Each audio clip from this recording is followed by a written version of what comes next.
Дэлхийн монголчуудын NGL радио 88.3.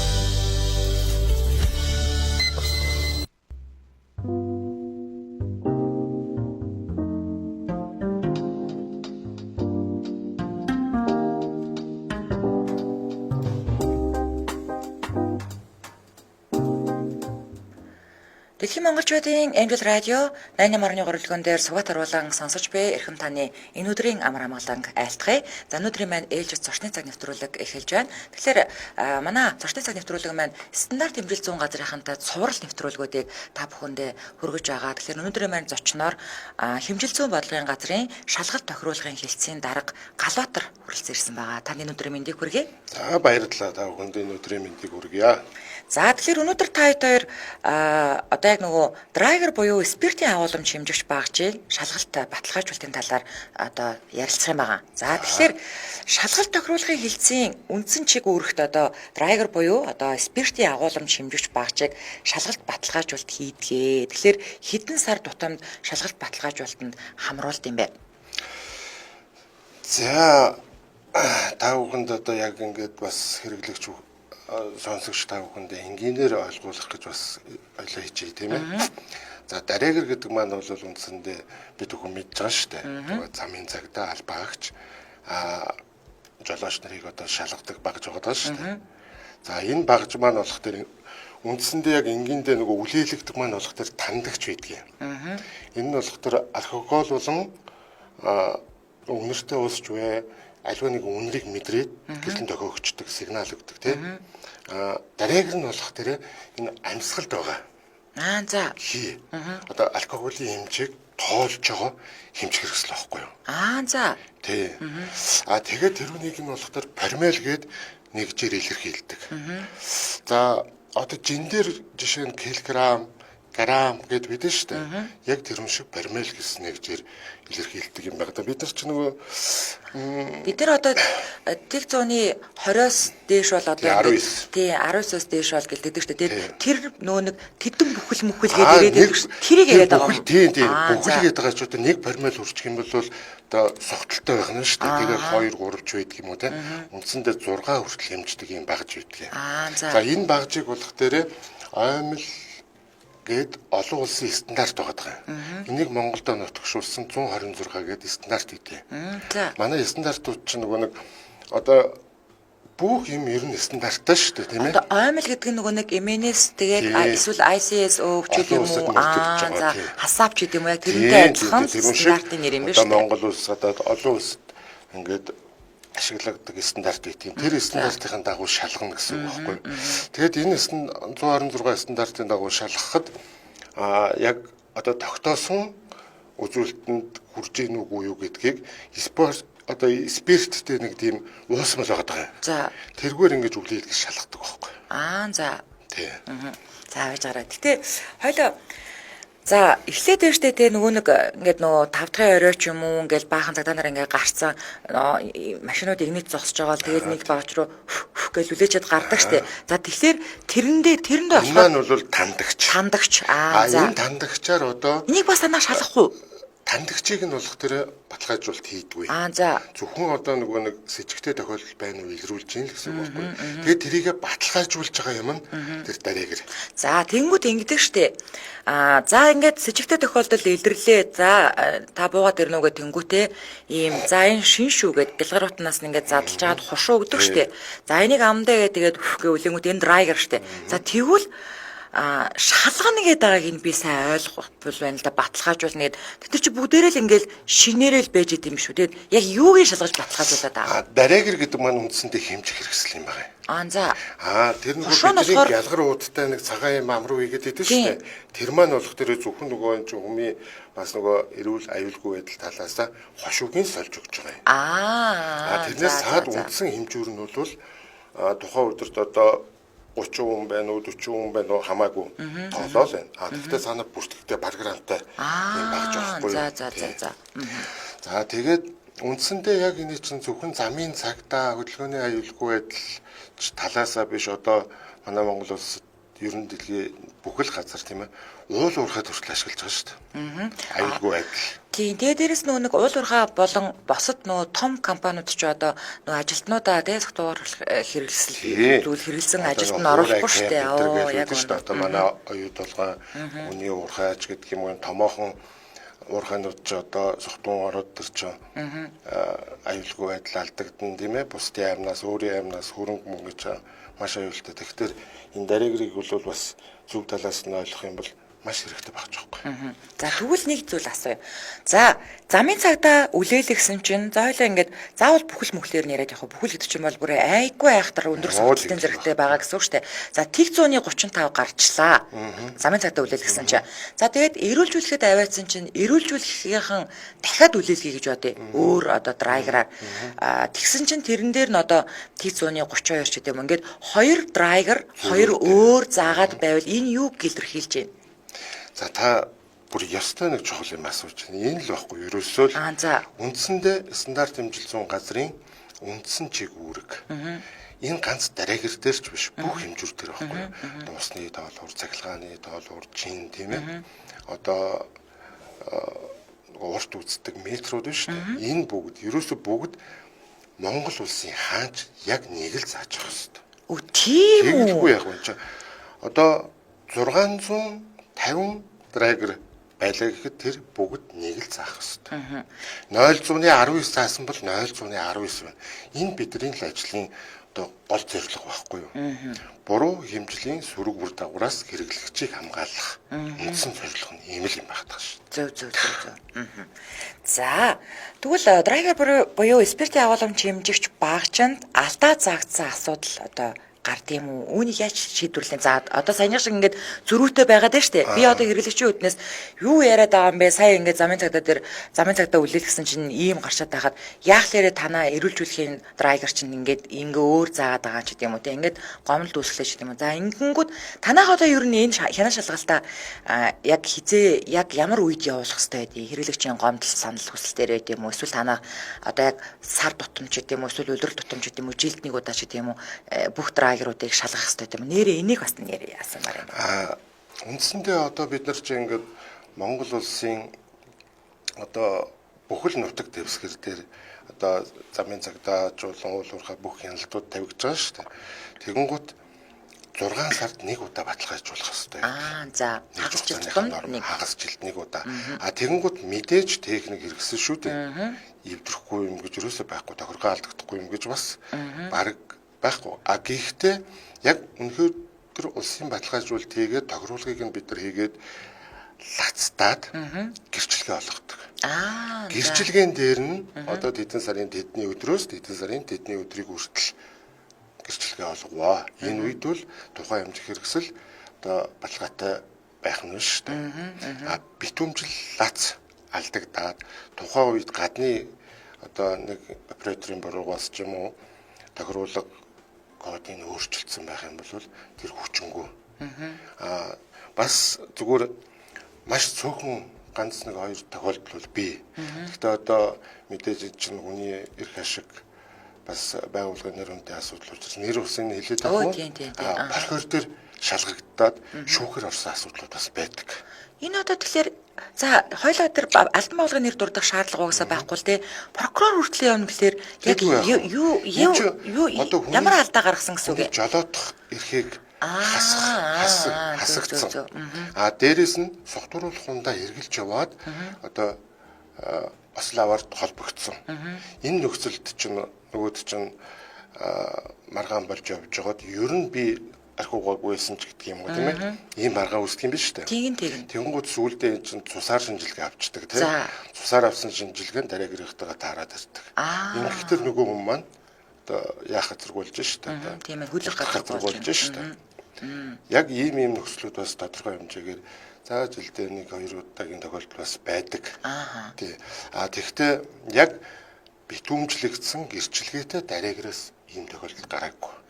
Баталгаажуулалтын хугацаа дууссан. Нөгөө нэг дараагрыг одоо жишээ нь 3 сарын 17-нд шалгуулах байсан бол шалгуулаагүй байж байгаа 4 сарын 20 хэдэн шалгуулсан тэр хооронд хүнийг шалгаад одоо ихэнд нь алдсан ба шүү дээ. Энэ тохиолдол бас нэг удаа гарч ирсэн тохиолдол бий. За тэгвэл одоо мэдээж нэг драйер гэдэг багжээ чинь нэг газар оруулж ирж байгаа да. За мэдээж худалдаа авалт нөгөө үйлчлэгний байгууллагууд нь бол одоо худалдаа авалт хийж байгаа. Тэнгүүд дөнгөж орж ирсэн драйерууд одоо танах баталгаажуулсан одоо оруулж ирж байгаа гэдэг газрыг би яриад шүү дээ, импортоор оруулж ирдэг ч юм уу те. Тэр газрын шууд танахаар баталгаажуулаад дахиад цаашаага нөгөө замын цагдаач уул уурхаан компаниуд руугаа зардыг юм уу?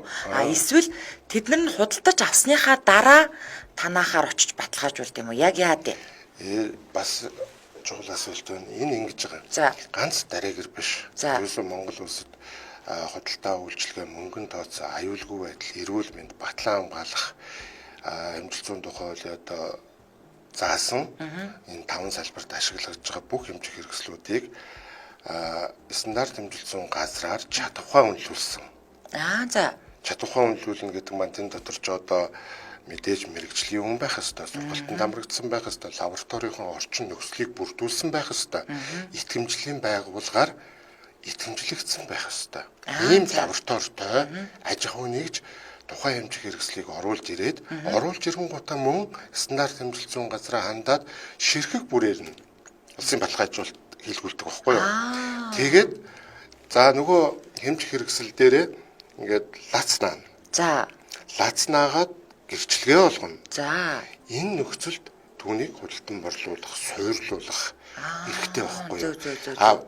Эдгээр компаниуд нь мөн тухайн одоо драйгерч бай бусад хэмжээ хэрэгслийг одоо тохиргоон алдагдах, эвдрэх тийм ээ. Энэ нөхцөлд мөн сэлвэг, тохируулга энэ энтрээр нь бас тодорхой хугацаанд хангах ёстой. Зөв. Бид нар болох дээр хуулийнхаа үдэнд стандартын дагуу яг энэ нөхөр стандартад заасан одоо төвшөнд байна уугүй юу?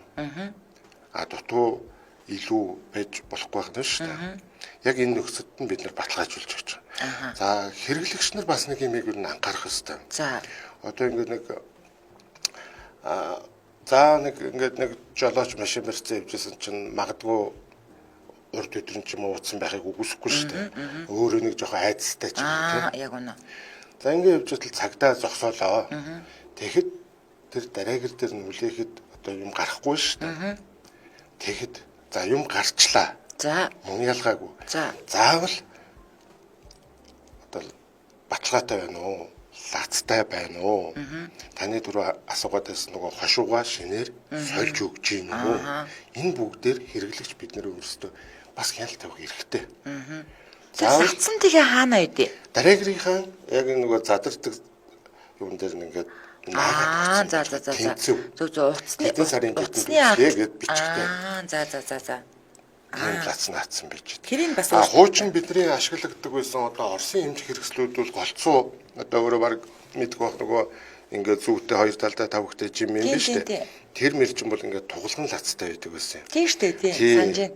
Одоо нөгөө гэртээдэг тоолортой адилхан. Нөгөө бүргийн хард болоод нөгөө хүмүүс чинь хажуу дэшээгээ өөлөгцсөн тийм ээ.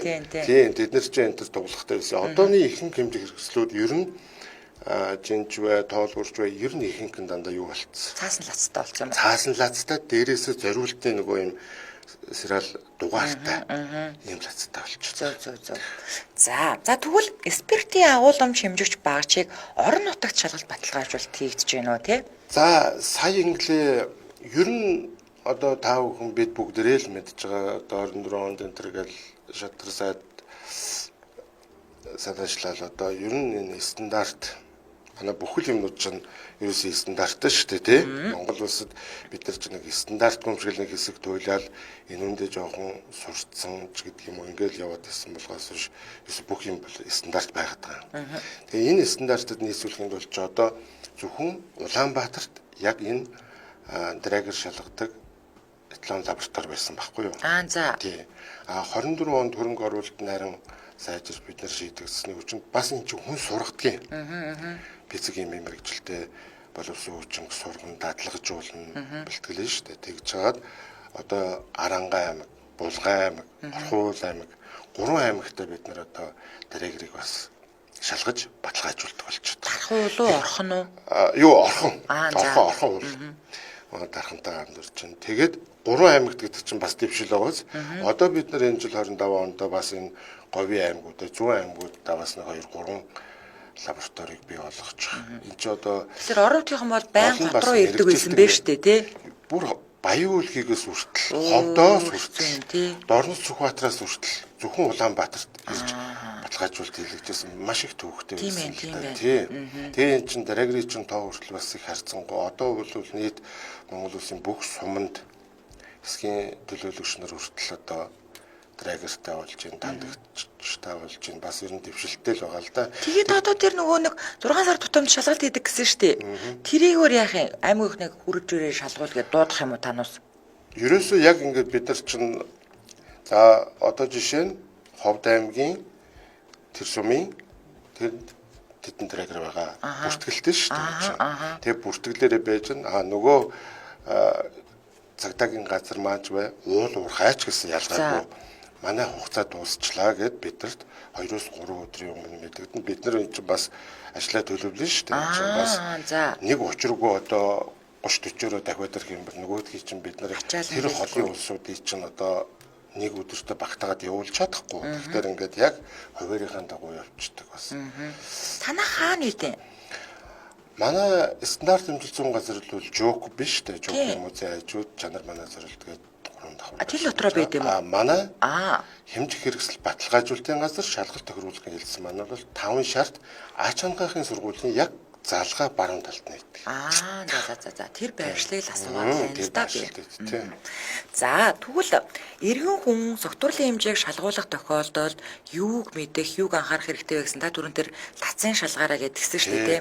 За тэгвэл одоо энэ дээр ийм асуулт гарч ирнэ. Лац дээрээс нь баталгааны гэрчлэгээ байх хэрэгтэй байхгүй юу? Тухайн одоо хариуцж байгаа замын цагтаа байж ах юм. Үзүүлэх ёстой шүү дээ. Тухайн хэмжих хэрэгсэлтэй байж ич тэр чинь хүчин төгөлдөр үйдэг байхгүй юу? Тэрнээс биш би одоо ингээл нэг замын цагтаа зогсооход учир зүггүй одоо шалгуулаад тэгэл дугаа байхгүй байх нь шүү дээ. Ер нь одоо сүүлийн үед хэвлэл мэдээлэл сайн хөгжсөн байна. Бүх хэмжих хэрэгсэл дээр бас ер нь зүгээр миний нэг би ч өөрөө бас л хэрэглэгч бас л замын цагтаа даа шалгуулна, дэлгүүрээс юм аудалтаж авна, тог усаад үлэн. Тийм биз дээ бүхэл юм мөнгөөр явж байгаа юм чинь хэрэглэгч бид нар өөрсдөө бас одоо жамбай баймаар юм шиг байгаа. Ер нь бас бид нар өөрсдөө байцаагч баймаар шүү дээ. Бид нар ч өөрсдөө байцаагч байж чадахгүй учраас юу яагаад шүү дээ. За одоо харин наад дээр чинь ийм асуудал үүснэ. За та ч гэсэн өөрөө төрийн байгууллагад ажилладаг хүн. Гэхдээ төрийн байгууллагад одоо санал гомдол хүсэлт гаргахад ингээд шат чатны байгууллагаар дамжиж явдаг штеп. За зүгээр би ингээд жишээлх юм бол одоо гэр бүл салалт гээ иргэний шүүхэд ингээд хандангууд энэ манай хүүхдийг эцэг дээрээ байх уу, их дээрээ байх уу гэдгийг шалгахын тулд шүүхээс одоо жишээлбэл гэр бүл хүүхд залуучдын хөгжлийн газар руу одоо шинжээчийн одоо алба гаргаач гэдэг ийм шийдвэр гарч ээж тэнцэнээс шинжээчийн баг томилогдож ирээд тэр хүүхдэд ингээд айл нь зүгээр ингэдгийг хийдэг байхгүй юу?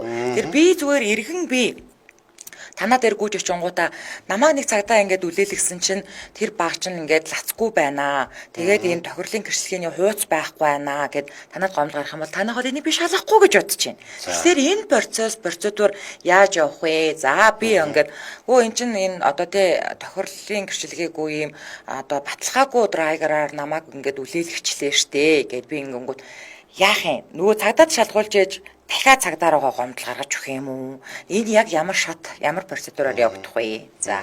Энэ айгүй чухал байхгүй юу? Түрүү хоёлаа нөгөө ингэсэн шүү дээ. Жилдээ одоо баталгаагүй хэмжих хэрэгслэр драгераар хүн шалгаад шалгасан. Гэхдээ нөгөөдг нь согтуурлалтай байсан үнэн. За одоо тэгвэл худлаа болчих та хоёлаа. Тэгэнгүүт ингээд эн чинь нөгөө бас дунд нэг юм завсар үүсчихэд байна шүү дээ. Яг тэр үнтэй адилхан байхгүй. Одоо сая нөгөө мэрэгжлийн алтын байгууллага гэж байж байгаа сая нөгөө бусад салбарын яамд руугаа ингээд шилжчихлээ шүү дээ. Манай хэмжилсэн байцаагч нар манай стандарт хэмжилсэн газартаа үргэлжлүүлсэн. Болгон газрынхаа хяналтын нэг жуулаа ажиллаж. Энэ бас төхөмтэй. Тэгэхээр бид нар гомдлыг авна. Авалгүй яах вэ? Тийм үү? Тэгэлгүй яах вэ? Тэг шалгах юм уу? Энд чи хэрэглэгчээс одоо яг ингээд стандарт хэмжилсэн газрын лац тэмдэггүй ийм хэмжих хэрэгслэр ингэж намайг охироочлоо. За. Ингээд өгөөч гэхэд шалхна. Ашгүй. Байцаагч. Тий. Хэрэгслийн аль тий. Хуучин чинь бид нар чи ёстой яг таны хэлжсэн байхгүй юу? нөгөө хүн манайх өргөдөл гомдол авахгүй авсан ч мэрэгжлийн алт руу л уламжлан дамжуулна. За тэгэнгүүт нөгөө мэрэгжлийн хяналтын байцаагч маань манайхаас мэрэгжилтээ авна. Мөн үү? Тэгээ эн чинь бүр нөгөө нэг өргөдлийн чинь 5-10 хоног шийдэх юм бичсэн сар жил болоод ингээд сүүлдээ өмсөв чинь юм болоод байсан. Одоо бол яг стандарт хэмжилсэн газар төлбөр тооцоотой мөнгөн гүйлгээнд ашиглагдаж байгаа ч гэдэг юм уу, аюулгүй байдалд ашиглагдаж байгаа хэмжих хэрэгсэлтэр бүх төрлийн юм дээр гомд саналыг авна. Тэгвэл харцангуй гайгүй юм байна. Тий, гайгүй. Тийм байна. Энэ дээр ер нь бол тийм өнд сурталч гэдэг юм уу тэр талаасаа манай ер нь байхгүй. Би ч одоо бас ингээд шүүхмөөр ороо шүүхээс одоо шийдвэр гараад тэгэл танахаас шинжээчийн баг томилуулаад одоо ингээд бас 83 болд юм болов уу гэж бодохгүй юу? Үнэхээр одоо нөгөө нэг гэмт хэрэг толбогдоод тэрэг зөрчил гарцсан шүүхэд харсан прокурор дээр янагж байгаа нөхцөлд бол мөн манахаас нөгөө мэрэгжлийн дүгнэлт авах. Нэрээ энэ нөхөр чи яг шалгуулсан үний юм уу удлаа юм уу гэсэн тодорхойлтуудыг бол бас бид нар гаргаж өгдөг байна. За. Хамтарч ажиллана гэсэн үг шүү. Тийм байна. За, драйверийн засвар үйлчлэгээ хийх үү нэрээ? Энэ дээр бас ингээд ойлоо гоё ойлгоцтой ярихад драйверийн зөвхөн драйвер биш. Бүх төрлийн хэмжих хэрэгсэл дээр стандарт хэмжилсэн газрын улсын шалгагч мэрэгжилтэнгүүд засвар тохируулга хийхгүй. Хийхгүй. За энэ дээр чинь нөгөө засварын энэ тохируулгын тэгээ өөрөө шалгаад лацтаад өгчгдэр чинь нөгөө ашиг сонирхлын юм гараад ирнэ шүү дээ. Тийм биш үү нэрээ тийм. Өөрөө одоо би ингээд одоо энэ одоо би хөтлөгч гэрлээгээ таньдаг байлаа гэхэд тийм ээ. Одоо нэг арай нэг тал руу хийж өгөөд лацсан байвал яах юм? Нэрээ тийм байна. Тий. Тэгэхээр яах нь вэ? Чадвархан өнлүүлсэн тусгай зөвшөөрөлтөй аж ахуй нэгж тухайн этлон хэмжих хэрэгслийг оруулж ирэхдээ засвар тохируулга хийдэг анги тийм ээ. Энэ бүгдээ хариуцсан. Тэгээд яг нөгөө стандартынхаа оймол одоо 126-аараа шалгангууд стандартын шаардлага одоо тодорхой удаатай хүрж байгаа юм бол улсын шалгагч яах нь вэ? Лацтаад дахиад энэ дээр ямар чаддаг мэрэгжилтэн түүнийг задлж тохируулж болохгүй болгосны дараа гэрчлэгээ бичиж өгөөд хэрэглэгчдэр очих хэрэгтэй. За миний асууч байсан юм хэлчихлээ. За тэгвэл хэрэглэгч ямар хэмжүүрийг улсын шалгалт тохируулга хийлгэх мэдээллийг авахыг хүсвэл энэ талын мэдээллийг яасан гинэ зааж гараа. За хэрэглэгч ямар хэмжүүрийг улсын шалгалт тохируулга хийлгэх мэдээллийг авахыг хүсвэл энэ талын мэдээллийг хаанаас мэдэх боломжтой? Энийг та ойлгож байна уу? Би бол ойлгохгүй байна. Одоо үндсэндээ би ингэж л ойлголоо л да. Одоо хэрэглэгч тийм ээ. Тий. Одоо ямар хэмжүүр дээр стандарт хэмжилсэн газар баталгаажуулалт хийх юм? Ямар хэмжүүр дээр шалгалт тохируулга хийх юм? Энэ мэдээллийг хаанаас авах юм бэ гэж асууж байгаа юм шиг байна. Энэ амар хаа. Манай стандарт хэмжилсэн газрын масам цэгөв цэгэмэн гэсэн хаяг сайт байгаа. Энэ лүгээ ороод үйлчлэгээ хэсэгт ороод хэмжилсэн хэсэгт нь ороод ингээл задрах дээр одоо яг ийм хэмжих хэрэгслүүдийг улсын баталгаажуулалтийнэ, төлбөр нь тэд байна, тэдэн сарын хугацаатайийнэ, мэдээллүүд нь авчиж болно. Мөн манай бас холбогдох мэрэгжилтэнгүүдээс мэдээллийг авчиж болно. Сайт дээр бүх мэдээлэл байж байгаа. Зөв. Тэгвэл ер нь бол би одоо нөгөө би ч гэсэн бас хэрэглэгчтэй адилхан үлээгээл явж байгаа шүү дээ. Тэгээд тийм лацтаа байдаг тэр мөрийг ёор мэдгүй. Тэгэхээр ч одоо миний артал дахиад яг надтай адилхан мэдгүй мянган сонсож байгаа байхгүй юу? Одоо миний эргэн тойрны найз нөхөд улсуудаас би ингээд замын цагтаа таарад ихтэн чи яасан лацын анзаарвуу гэд би бүр 2-3 ч хүнээс асууж үзсэн. Нэг нь ч үгүй. Мэдгүй юм билээ нэг. Харин тийм. Стоо мэдгүй. Юу яриад байгаа наадах чинь заавал лацтай байх хэвээр. Заавал гэрчлэгээтэй байх хэвээр. Энийг манай албан агч нар ч гэсэн ер нь мэдж байгаа л да. Яг шаардлага тавихт бол үзүүлэх ёстой. Хэрэглэгч биднээс ч шаардлага тавих хэрэгтэй ш. Зөв. За тэгвэл торг шалны хулдаас мэдрэлдэг нөгөө тууцсан мэдрийг танаа шалгадаг юм уу? Бас шалгана. За энэ бол одоо бид бүгд нөгөө би дөрөв хэлээд байгаа шүү дээ. Ер нь хэрэглэгч бид нар цөмөрөөл байцаагч байя. Тодорхой хэмжээний одоо ойл хэрэгцүү талаас жоохон мэдлэгтэй байхгүй бол бид нар одоо жишээ нь торг гэдэг маань 1 метр нь хэдэн төгрөг байдаг үлээ энэ чи бүр тамтахгүй юм шиг үлээ. Харгаа чинь ингээд идэв штэ ингээд нэг юм мод тэгэл ингээл метр 3 метр өнгөд ингээл тэрийг одоо тэр модыг яг 1 метр вэ нүгүү юу гэдгийг одоо би бол мэдгүй магадгүй 95 см ч байх юм билүү дээ би мэдгүй. За тэгэхээр энийг яах юм бас тэр тууц метр чи одоо ойлын газар хаанаас бол хин би ч гэсэн 90 гараад аваад ирнэ штэ. Тэр чи тэр болгоныг бас шалгуулах гэр аягүй хэцүү юм дээ. Энд гэхдээ танай аль нэг хэцүү эсэгүй үү? Хэцүү байлгүй хаа. За энэ дээр бол одоо бас л нэг нурших гэдэг юм л да. Зүгээр хяналтын байцаагч нар маань энэ дээр бид нар бас хамтраад ер нь нөгөө хяналтын байцаагч нар ирсэн учраас бид нар дотроо яриад ер нь захын удирдлагууд энэ томоохон худалдааны төвүүдэд бас мэдгдлэг өгöd байгаа. За. Энэ дээр ч одоо хүн болгон бий ч юм уу ингээл мэдэрлээд байгаа юм бас байхгүй шүү дээ. Яг тэр чинь тодорхой нэг зэгт нэг лангуун дээр тийм ээ. Нэг үйлчилгээний төв дээр ерөөсөө л ингэж ойлгох ёстой. Хэмжлэлийн тухай хуулинд худалдаа үйлчилгээ мөнгөн тооцоонд ашиглагдаж байгаа бүх төрлийн хэмжих хэрэгсэл заавал улсын баталгаанд хамрагдана. Бүрүү? Тэгэлгүй яах вэ? За. Одоо чи ингээл одоо цагаан сард өгч जैन айл бүхэн албан байгууллага тийм ээ хүн болгон ингээл нэг гэрээ гоё болгочих юмсан нэг шалныгаа улдаг энэ аваа тавьчихсан гэдэг. За одоо наран туул дээр ч юм уу хаан ч юм очоод аминдаа хэмжиж галаа ирсэн чи ирсэн 10 см ч юм уу дутчих л та тийм биз дээ. Бид нар ч одоо нөгөөдгий чинь нөхөө дахиад урт болгож авах уу нөгөө богино тасалсны чи нөгөө улсууд буцааж авах уу тийм ээ. Бөө маргаан болно. Тийм. Тэгэхдээ бид бүгд тэр метрээ чи яг л энд одоо ингээл 3.5 метр байсан бол 3.5 метраар л тэнцэнээс авцраал энд 1 мм-ийн зэрэгүүл дэвсчмээр биш шүү дээ. Тийм шүү дээ. Цаана дахиад мөнгөнд тооцсон шүү дээ. 1 метр нь одоо 60 мянга гэж одоо сайн мэдгүй л дээ. За 60 гэж бодлоо гэхтэл одоо энэ чинь 6,000 төгрөгөө хүн алдан дээрээс нь тээврийг үлсэн төгжрэлч явах хэцүү байхгүй тий. Тэгэхээр энэ чинь л ерөөсөө бид нар заавал баталгаатай хэмжүүрээр л ашиглая. Бид нар ингээд хэрэглэгч учраас худалдаа авалт хийхдээ хүртэл за дүүмэн хүмэн тий. Чиний метр баталгаа байна уу? Байна. Энэ ингээд лацсан байна. Штамдарсан байна. Гэрчлэгээний энэ байна ч гэдэг юм уу. Ингээд үзэх юм бол ядаж би нэг сэтгэл авах нь шүү дээ, тийм. Гэтэ би энэ дээр ингэж асуумаар байна. Одоо ингээд жишээлбэл нөгөө бид нэр баримт авдаг болмоор байна. Одоо хүртэл зах худалдааны төвөд байгаа хүмүүс баримт бидэрт өгөхгүй байсаар л байгаа. За тэгэнгүүт энэнтэй адилхан яг үнэхээр зах худалдааны төвүүдийн бүх газрын тэр одоо метр өнөөд ингээд танахаар орж баталгаажуулж чадчихаа гэдэгт би бас жах эргэлзээд байна л да. За тэгээд одоо намайг баг танаа над метр чинь торог авах гээд очлоо л да би стандарт хэмжил зүүн газраар ингээд баталгаажуулсан юм гингүүд энэ юм мэдрэл бодоо хүүхэн бэ гэх байхгүй намайг.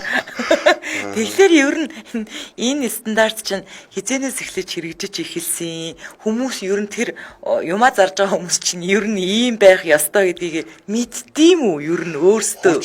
Ерөөсөө яг уртын хэмжүүр талаасаа бол яг хаягдсан байсан яа. Харин тийм баха. Сая одоо өнгөрсөн 24 оны сүүлээр одоо шадар сайдын удирдамжаар манай агентлагийн дарга Батбатар даргатай ажлын хэсэг итгэмжлэлийн газартай хамтарсан шалгалтуудыг томоохон худалдааны төвүүдээр хийлээ шүү дээ. Тэгсэн үү тий? Тий, одоо бүх худалдааны төвүүдээр маркетинг талаасаа ингээд дөрвж одоо ажил болгоод явж эхэлж байгаа. Ер нь эхэлж байгаа ч яг өмнө ч явдаг гэсэн энийг эрчимжүүлж байгаа байхгүй. Тэгээ сая энэ дээр бол бас тодорхой хэмжээний зөрчлүүд бас гарсан. Тэгээ одоо нэг үе бодоход одоо дээгний үед бол ингэдэг байлаа шүү дээ. Одоо нэг ноолорын чэнчүүд энэ төргээл нэг дээл хүмүүсцэн чинь нэг урчин хийцэн улсууд тэр ерөөсө үнийн зүрэн дээр ашиг олох гэдэг нь зөвхөн жингийн зүрэн дээр ашиг олох гэж ажиллаж исэн шүү дээ. Тийм шүү дээ. Яг үнэ. За тэгсэн одоо улсын чинь үгүй энэ чинь нөгөө нэг тэр гараас гарт худалдаа гэдэг юм чинь харьцангуй бага болчлоо. Тэргээд очдог, уулздаг нөгөө хүн байрлал нь өөрчлөгддөг тий. Томоохон одоо нэр хүндтэй худалдааны төвүүд чинь зөвхөн тэр хэмжүүр дээрээ биш. За одоо бас нэг үе бодоход бол бидний хэрэглэгчдийн үйлчлэх сэтгэл ханамж байгаа үйлчлүүлж байгаа бүгднгийнх нь сэтгэл ханамж бас харьцангуй өөр төвшөнд хүрээд байгаа шүү дээ. Тэгэхээр магадгүй хэмжих хэрэгсэл дээрээ бас тийг нухуй одоо идчихье гэсэн юм бол ер нь харцсангуугаас тэр хүмүүсийн сэтгэхүй ер нь гайгүй болж байгаа гэж би анзаараад идтiin.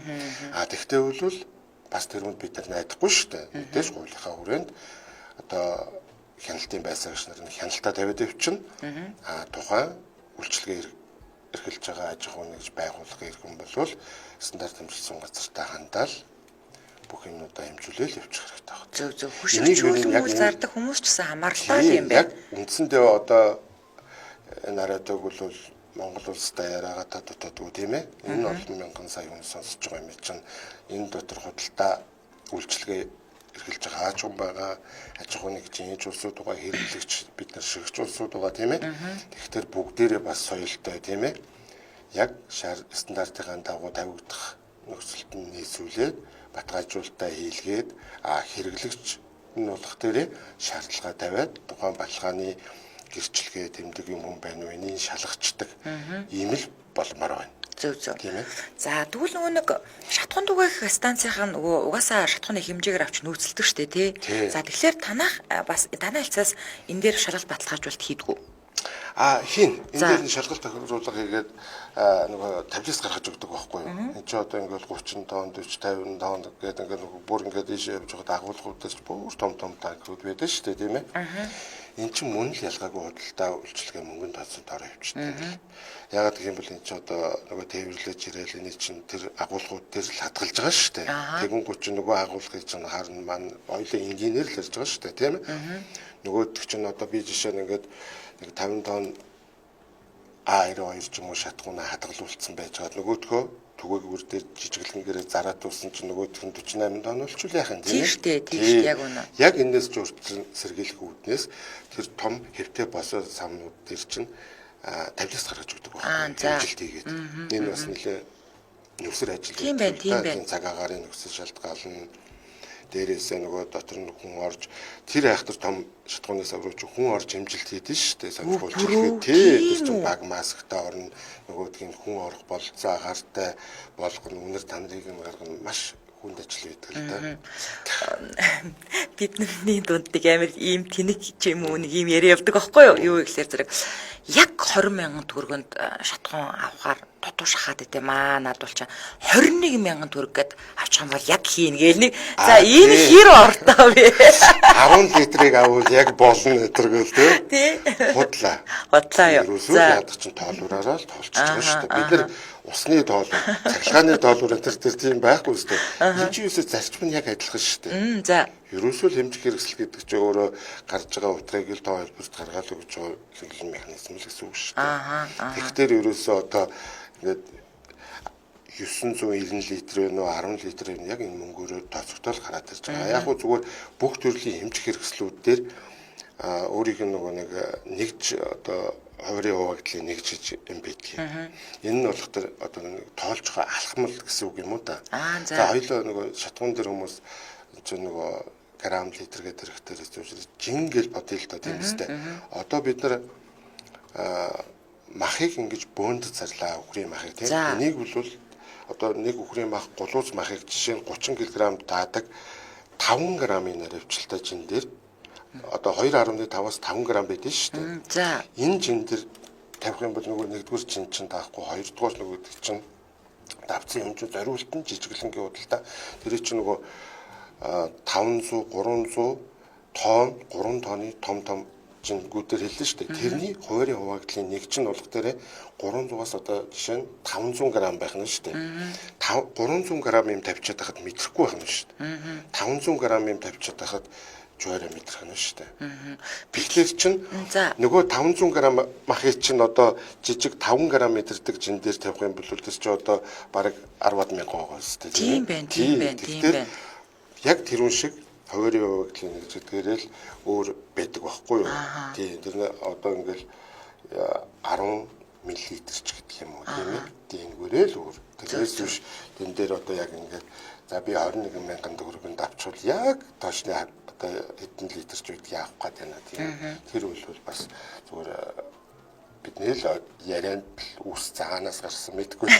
Харин тийм яг одоо амжилтсан далаасаа тийм ойлголт. Тэгээ ингээд хараад ингэдэг шүү нэг. Манай шатхуун түгээс Итгэхгүй станц баймаар итгэдэг. Хавар намар бас юу яддаг шүү дээ. Баталгаажуулт идэв шүү дээ. Анзаарч үзэнэр. Намар. Хавар хоёр идэг. Энэ чинь нөгөө гадаа нөгөө хасах гарацтай болоод ирэх юм бол нөгөө шингэн чин суугаад ирдэг тийм ээ.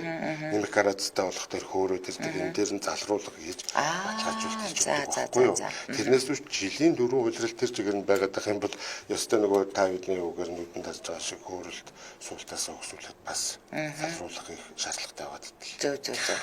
За үнэхээр сонирхолтой байлаа. Тэгээд нэг мэт та хоёрын ярилцах цаг дууссан байна. Тэгээд ямар ч байсан сонсогчд маань түрүү миний хэлснээр би энд мэдгүй сууж байхад миний ардталтаас одоо манай мянган сонсогчд бас мэдгүй л байсан баг. Тэгээд манай сонсогчдод бас үнэхээр хэрэгтэй хэрэгцээтэй тэгээд бас дээрээс нь сонирхолтой мэдээллийг хүргэсэн. За стандарт хэмжил зүйн газрын хэмжил зүйн болгоны газрын шалгалт тохируулгын хэлцээний дарга галуутортой баярлалаа. Танд баярлалаа амжилт хүсье. Баярлалаа танд. Та бүхэнд ч ажлын амжилт хүсье. За баярлалаа. Тэгээд ер нь бол энэ боломжийг ягаад дөрвөн ч гэсэн хэлсэн те хэрэглэгч та бүхэн бүгдээрээ бас хариуцлагатай байгаарай.